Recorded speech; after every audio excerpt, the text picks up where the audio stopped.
Hello friends, doctor Manju Singh this side. आज हम बात करेंगे नॉर्मल डिलीवरी वर्सेस सिजेरियन। इतना बड़ा इशू फैमिली के मेंबर्स इस बात के लिए बना लेते हैं कि हमें नॉर्मल डिलीवरी करानी है, नॉर्मल डिलीवरी करानी है, हमें सिर्फ नॉर्मल डिलीवरी करानी है, हम सिजेरियन नहीं कराएंगे। डॉक्टर जबरदस्ती सिजेरियन कर देते हैं, पैसा कमाना चाहते हैं, मैनिपुलेशंस कर देते हैं। आप नहीं समझ सकते हैं कि डॉक्टर्स इस रिस्पॉन्सिबिलिटी को लेकर के चलते हैं कि 9 महीने तक आपने जिस गर्भ को इतने उससे पाला है उसमें कोई कॉम्प्लिकेशंस ना हो जाए, आपके बच्चे को कोई रिस्क ना हो, आपकी जो वाइफ है, जो आपकी पेशेंट है, उसको कोई रिस्क ना हो, डिलीवरी ठीक से हो जाए, बच्चा सुरक्षित आपकी गोद में आ जाए, बच्चों को कोई कॉम्प्लिकेशंस ना हो। इसलिए we advise for caesarean. Caesarean की अपनी इंस्ट्रक्शंस हैं। सिजेरियन किस किस स्थिति में करना पड़ता है। अगर लेबर में प्रोग्रेस नहीं हो रही है, 10 से 12 घंटे हो गए हैं, लेबर पेन्स भी ठीक से नहीं आ रहे हैं, सर्विक्स की डायलिटेशन नहीं हो रही है, यूट्रस फेवर नहीं कर रहा है, उस स्थिति में बहुत लंबे टाइम तक जब लेबर चल जाता है और उसकी प्रोग्रेस भी नहीं हो पाती, तो वो इंडिकेशन है कि वो सिजेरियन कर देना चाहिए। दूसरा ये, बच्चे की हार्ट बीट अगर ऊपर नीचे हो रही है, उन केसेस में भी सिजेरियन करने पड़ते हैं। तीसरा ये, आप समझ सकते हैं कि बच्चा उल्टा लटका हुआ है, उसका मुंह नीचे है और पैर ऊपर है, तो कोई भी चीज, कोई स्टूल, कोई गंदा पानी, कुछ भी जो माँ के गर्भ में है वो उसके मुंह में जा सकता है, जिसकी वजह से उसे निमोनिया हो सकता है, जिसे रेस्पिरेटरी प्रॉब्लम्स हो सकती हैं।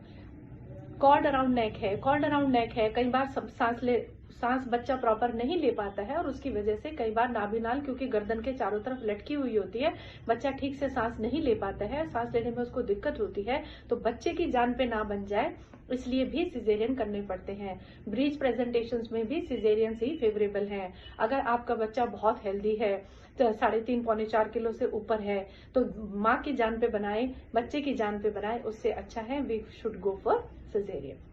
हमें लगता है हम बहुत इंटेलिजेंट हैं, हम डॉक्टर से ज्यादा जानते हैं, हम जैसा हम कहेंगे उन्हें वैसा ही करना चाहिए ना। तो पेशेंट की पहले जब डिलीवरी, हर कोई यही कहता है, पहले जब डिलीवरी होती थी सब लोग नॉर्मल कराते थे, आजकल डॉक्टर्स ने फैशन बना लिया है, सब सिजेरियन ही करते हैं। पहले लेडीज मरती भी थी, माँ की भी डेथ होती थी और बच्चे भी एक्सपायर हो जाते थे जन्म लेते समय। आप जानते हैं तब मोर्टेलिटी रेट कितना ज्यादा होता था, अब वो स्थिति नहीं है। अब हम सेफली सबसे पहले बच्चों को बाहर निकालते हैं और उसके बाद माँ को भी स्टिच कर देते हैं। अगर वेजाइनल डिलीवरी होती है, फोर्सिबली आप फोर्सेप्स के थ्रू अगर आप बच्चे को जबरदस्ती निकालते हैं, कई बार उसके ब्रेन की जो स्काल्प है ये यहाँ से पिचक जाती है, उसके ब्रेन के ऊपर इफेक्ट आ सकता है। जबरदस्ती धक्के लगा के अगर आप बच्चे को नीचे तक लेके आते हैं, उससे कई बार बहुत सारी कॉम्प्लिकेशंस होने का डर रहता है।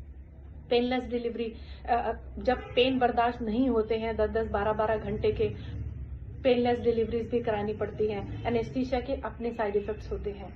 सो ये बहादुरी दिखा देना कि हमने तो नॉर्मल डिलीवरी करा ली है, नॉर्मल डिलीवरी में भी अगर सिजेरियन में ऊपर से टांके लगेंगे तो नॉर्मल डिलीवरी में भी नीचे 6, 7, 8, 10 टांके लग ही जाते हैं। वेजाइना फटने का भी डर रहता है, प्रोलैप्स का भी डर रहता है, हैवी ब्लीडिंग का भी डर रहता है। सो ये डिसीजन डॉक्टर्स पे ही छोड़िए कि आपके लिए क्या नॉर्मल डिलीवरी फेवरेबल है या आपके लिए सिजेरियन फेवरेबल है। They will do their best. We are honest with our profession. हम पूरी कोशिश करते हैं कि डिलीवरी नॉर्मल ही कराई जाए। जब भी कॉम्प्लिकेशंस लगती हैं तभी सिजेरियन के लिए एडवाइस किया जाता है।